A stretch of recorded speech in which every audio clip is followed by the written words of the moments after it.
Hey, welcome, all my right thinkers.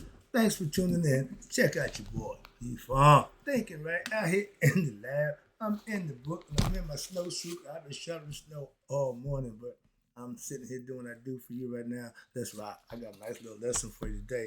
The symbolic language of nature. We can see nature in everything and we can mimic it and mirror it and use it for what? Our use to benefit and be better people. While symbolic messaging is secrets that we can unlock with the understanding of the symbolism. That's what I'm teaching, or esoteric teaching. Let's go. Rightism, 25 rules to live by. Storytelling, story with a message. There's always a message in my stories. For life, I give you life lessons. You tune in to receive them. I appreciate you. We got a good thing going. Let's do what we do. Right thinking mission is to enlighten, inspire, educate, and motivate you, the individual, to a higher spiritual level of enlightenment. Right thinking way of life through mental and spiritual discipline. Practice daily will help and guide you to obtain your goal of reaching spiritual enlightenment, aka know thyself. My mission that all right thinkers know thyself. If you're a right thinker, your goal is to know thyself. See where we're going with this? Let's get it together. So I asked the question, do you know you? You will when I'm through. That's what I do. It's rhetorical. But if you don't have an answer for yourself, tune in. I got you. A person who knows not and knows not that they know not is foolish. Disregard them. Don't be them. A person who knows not and knows that they know not is simple, but you can teach them. That's why I do what I do for you. I appreciate you too. Stay tuned. I got more for you. A person who knows not and believe and think that they know is dangerous, avoid them. I do. A person who knows and knows that they know is wise. Follow them. All these persons reside in you, right thinkers. Know thyself and to my yacht, be true. We're going to do a little thing, P folks philosophy. I'm going to break down the symbolic language of nature. Now, look at this picture. I'm going to do this too. We're going to do the Masonic concept. I'm a Mason, so this is my warehouse also. But let's talk about this here. We know the wavelength. Everybody got a serpent. Some people making the bad guys. Some people understand them. They got different philosophy. It's a symbolical, but we use it for what we call a more noble and glorious purpose from the spiritual aspect. The serpent represents the spinal column or the backbone, or what? The energy wave. That's what they're talking about. I understand that concept. So let me break it down for you right quick. There's a verse in the Bible. It's not what I do well. From Job, okay, 12:7 and 14. It says, you ask the beasts, and they will teach you, the birds of the heavens, and they will tell you, or the bushes on earth, and they will teach you, and the fish of the sea will declare to you what this concept carries a profound symbolic. What's this? It's from the Bible. It's symbolical. It's not literal. It's not real. But what's this? It's a profound symbolic meaning. What's the meaning? That goes far beyond literal words or literary concept. It doesn't imply that humans can have direct conversations with the animals. Dr. Doolittle, remember him? Or the birds. We can communicate with them by learning their attributes and using them for us to benefit again. All the God-given attributes, we take them and use them for ourselves, which would be what? Impossible to have a conversation with animals. But all of us pet lovers, I got cats. I talk to them every day. They understand. Yeah, trust me. So I understand that aspect also. I communicate with animals. Okay, I like nature. I hug trees. All that, and I didn't have a clue about all that, but that was just nature do. So yeah, all right, perfect for me. And now hearing about it, I see why. Okay, it seems perfect. But instead of this passage, what's this? Instead, this passage invites you to what? Look deeper. There we go. Okay, now we talking into what? Into natural world. The natural world for what? Wisdom and the truth it embodies. You can learn a lot from nature. And we have, and that's what we should do. We are ancients. They lived in harmony with nature. Native American, harmony with nature. Our Aborigines, harmony with nature. The white man, he gonna fight nature. He wants to conquer nature. He wants to live forever, and he wants to conquer nature. He wants to control nature, and both of them, Father Time undefeated, Mother Nature undefeated. Man will continue to what? Uselessly keep trying to compete and lose every time. Moving on. That's a losing battle. You go with the flow. You can't beat them. What? You join them. Nature is what you might want to join. I ain't advocating groups or nothing like that, but nature, you might want to get in line. That's all I'm saying. All right. And right here, the symbol for the wavelength, we see that physical, and they use it, the serpent. Why? The squiggly line. I tell you, the roller coaster, ups and downs of life. We use it for all different purposes. Symbolical, speculative, meaning it's all mental, it's conceptually, it's all symbolical. Esoterical teaching, hitting medicine, just giving you a sign and showing you something, and as long as you understand the meaning, you see the pyramid. Oh, that brother knows something. Egypt. You see Masonic sign, compass and square. Oh, that brother's a Mason. Everybody got signs that represent. They're not secret orders. They're orders with secret. Occult followers who teach philosophical concept, occult lessons. And I'm a Mason. I understand. And that was my first indication into what symbolical lesson. And I've been on it ever since. I learned esoteric teaching 40 years ago, 30 years ago at least. All right. But right now, this is what? When we consider the symbolism of nature, we can realize that what?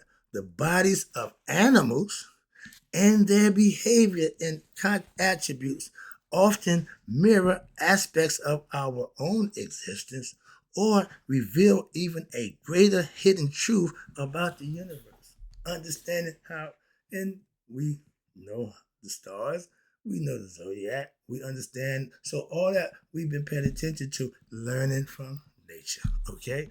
And what's this? For example, serpents have long been associated with what? Energy flow. Okay, yeah, the wavelength. That's cool. But again, spiritually, we use it for a different concept, a more noble and glorious purpose, for personal enlightenment. That's all, to give you an understanding. And everybody has that way of teaching, a method. This is theirs. I got no problem with it. So let's go. And what's this?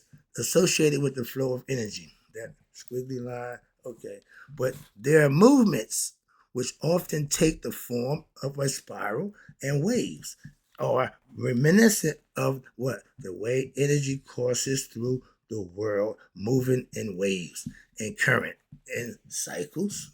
This is why the serpent imagery is so prevalent in all throughout the cultures, in ancient cultures. I'm just saying. And spiritual tradition, that's where I get it from. I'm a spiritual philosopher. I got the spiritual and philosophical concepts from our ancient Egyptians. This is more a modern concept, and with their spin and understanding, I don't have a problem with that. Okay, but when they come into Egypt, you better come right. That's what I'm saying. And so far, so good. But you brought that white Rob Amin Ra. Can't allow that. Some things I just put my foot down. I get like Popeye. I done took all I could stand, and I can't stand y'all at a certain point.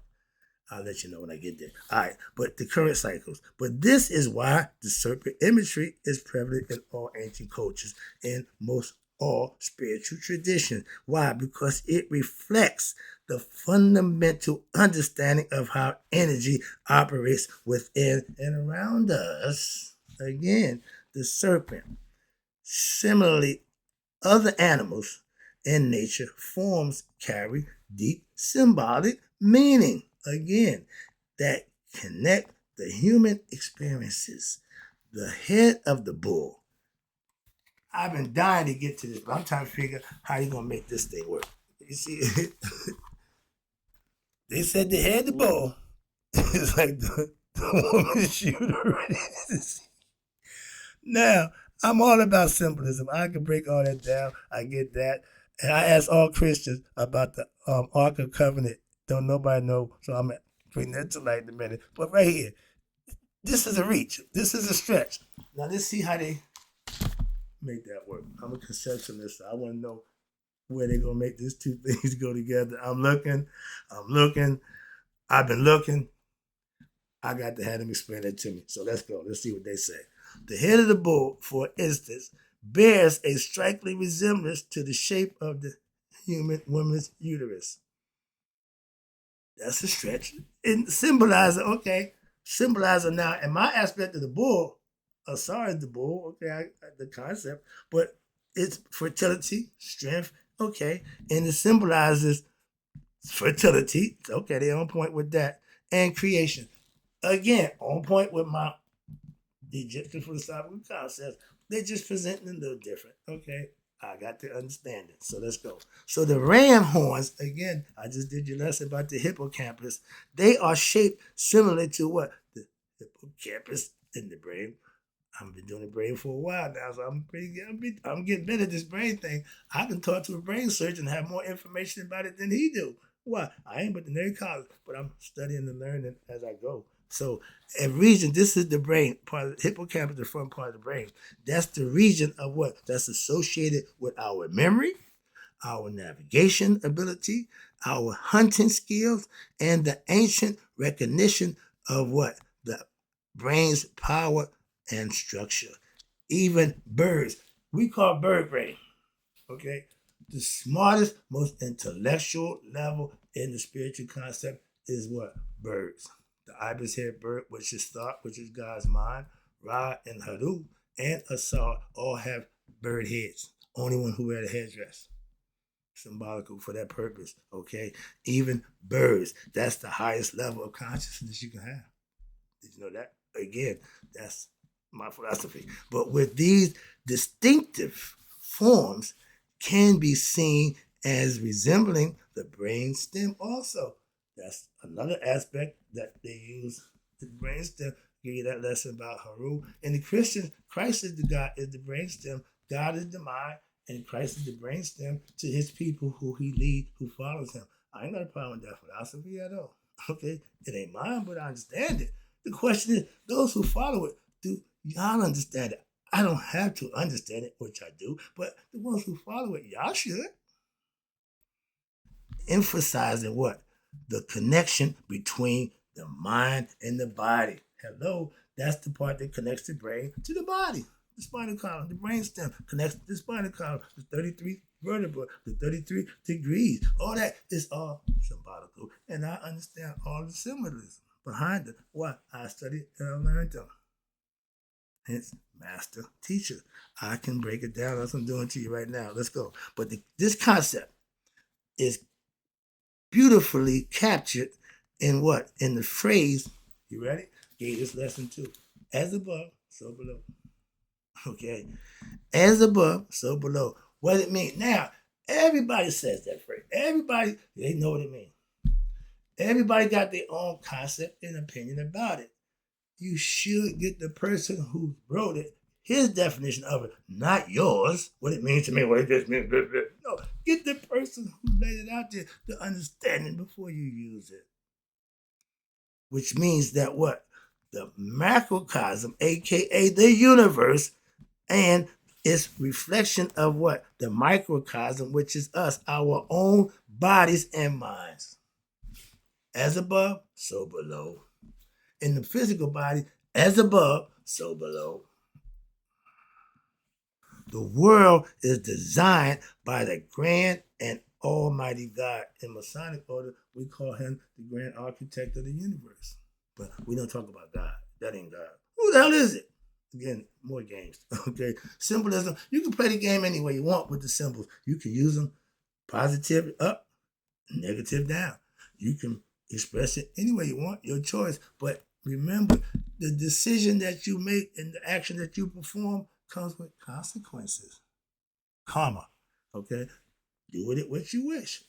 Be prepared for the consequences that come with it. That's all. And watch this.